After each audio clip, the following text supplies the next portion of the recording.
Hi, I'm Karen Dziekonski, and this is Meet the Producer. I have been working in the audiobook industry for almost 25 years, which I cannot believe.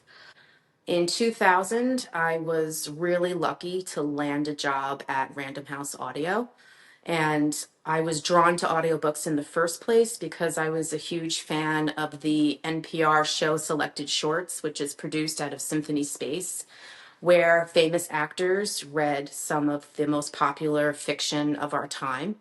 And I always thought that the casting choices that production team made were so outstanding. They were able to pair the perfect actor with the right material. And something in me just was drawn to that, and I wanted to do that.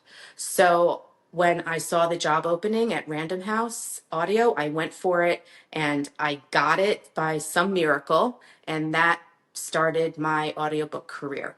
I worked at Random House Audio until about 2003 when I learned about this project called StoryCorps, which is also an NPR program where people were interviewing their significant people in their lives about their life stories in a mobile recording booth. And I thought that was just something I really wanted to be a part of. So I actually got a job as a facilitator, and I was able to quit my job at Random House and freelance for about 7 years while working with StoryCorps.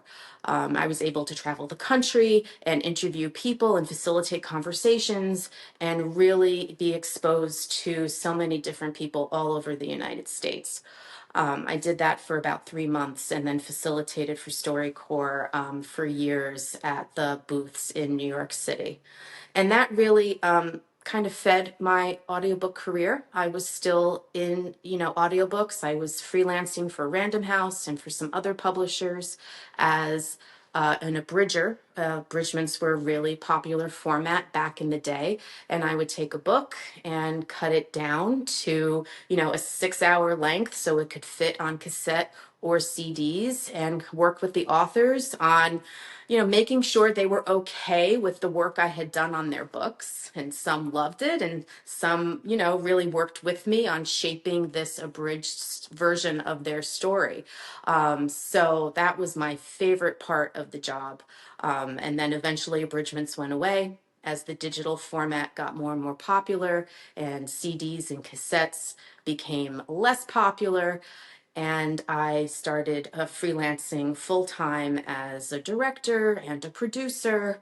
And then I got married, and my husband is a chef. And I was sitting around one day saying, I think one of us needs some sort of job stability here.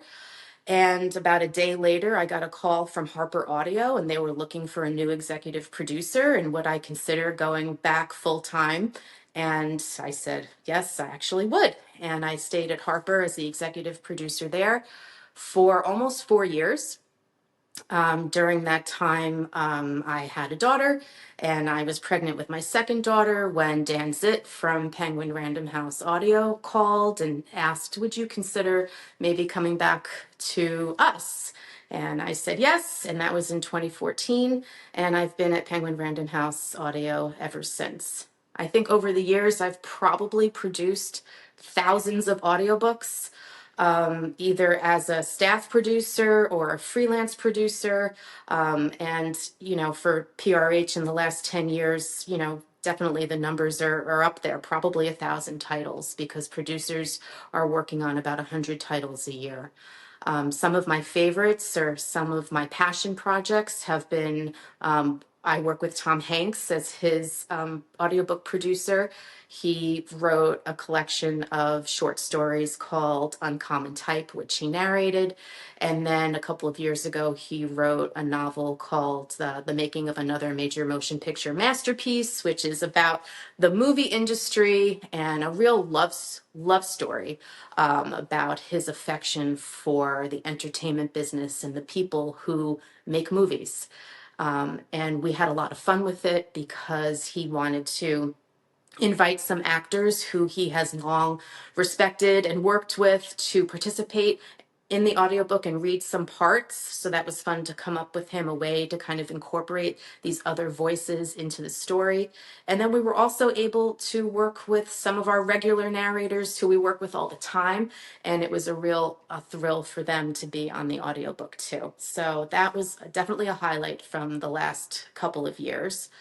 More recently, I'm really thrilled by the Grammy nomination for Barbra Streisand's memoir, My Name is Barbra, which I co-produced with the wonderful Maddie Argyropoulos. It's a 48-hour memoir narrated entirely by the author and featuring about 40 plus pieces of music spanning her career from her early cabaret days through all of her movies and her records.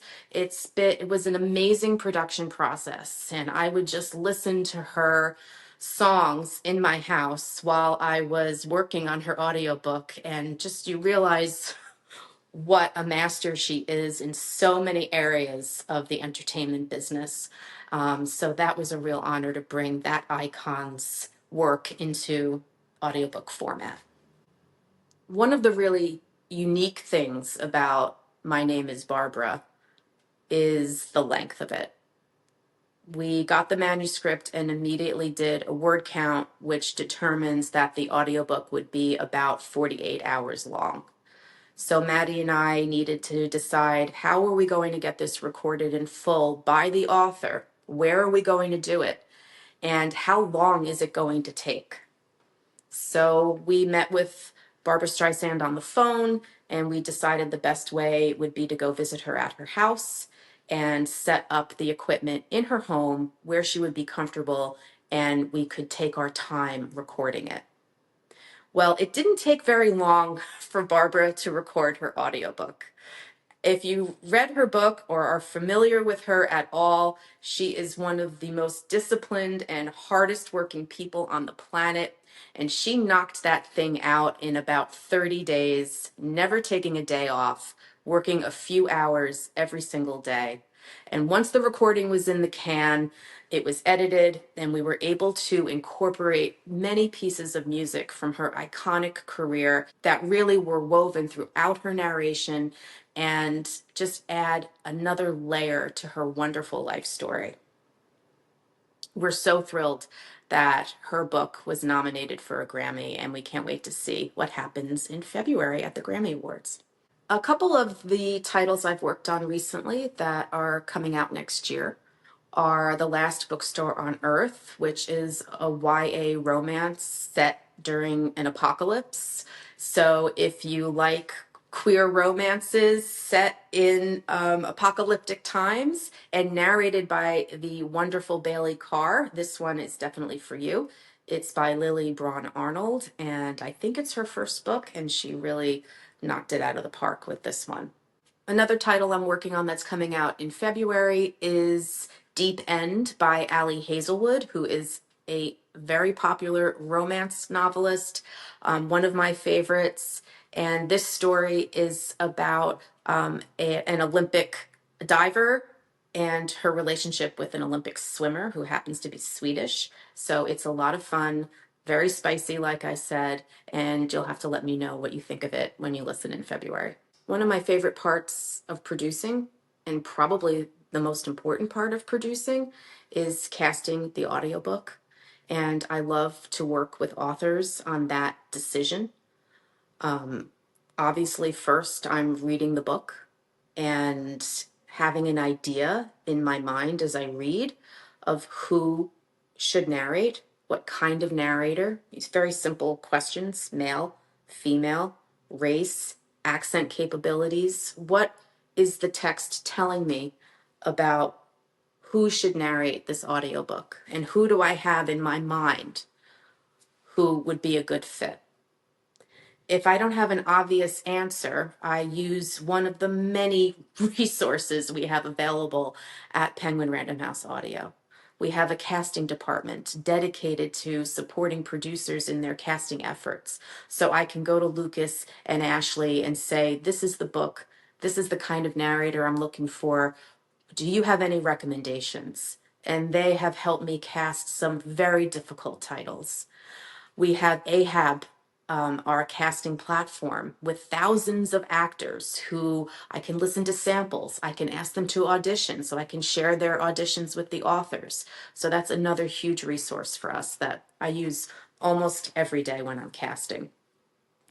I work with about 19 other producers at Penguin Random House Audio, and we're constantly talking about the titles we work on. Every week we meet on Tuesdays and we just talk about what we're working on this week, what kind of casting we need help with, and we're just throwing out names to each other and casting each other's programs, because we always say it's so much easier to cast someone else's program instead of your own. So it's just like a freer way of thinking. And then I kind of pitch an idea and an approach to an author, and they either like it or maybe want to dig a little deeper into the casting process. Sometimes authors have very specific ideas about the actual person they want narrating, so we try to make that happen for them. Or they are thinking in a different kind of way that I hadn't even thought of. So it's a real collaboration between me and the author on casting and creating their audiobook. A lot of times, more and more, we're working on multicasts, so that's a really fun process to fill out an entire cast with an author and have them listening to samples from narrators or auditions for all the different speaking parts. I just worked on Fledgling by S.K. Alley, and we had about 8 narrators that Olivia Langan and I kind of assembled and sent to the author, and she had a great suggestion that we hadn't thought of, so we were able to use the author's suggestion too. And we were really happy that she was happy with her audiobook, which I think is coming out in January. So every audiobook takes its own path, and that path always starts with a close reading of the text, casting brainstorming sessions, conversations with the author, and using all the resources available to the producers at Penguin Random House to cast the programs in the best way possible. I actually don't believe this, but the most memorable audiobook is the first one I ever produced at Random House. It must have been 2000, so almost 25 years ago, and it was Seabiscuit by Laura Hillenbrand. It was abridged. I think we did it as a 6-hour abridgment on cassette and CD.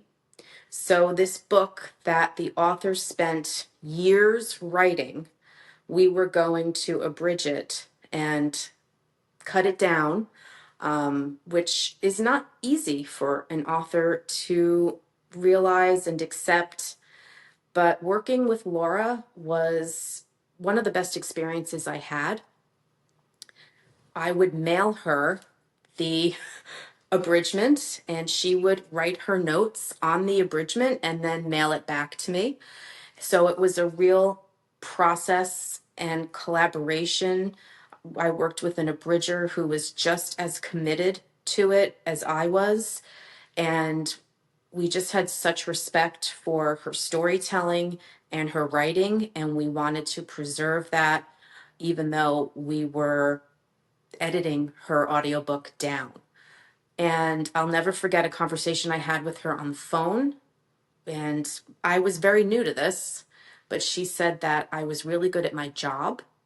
And she really admired the way that I approached abridging her book.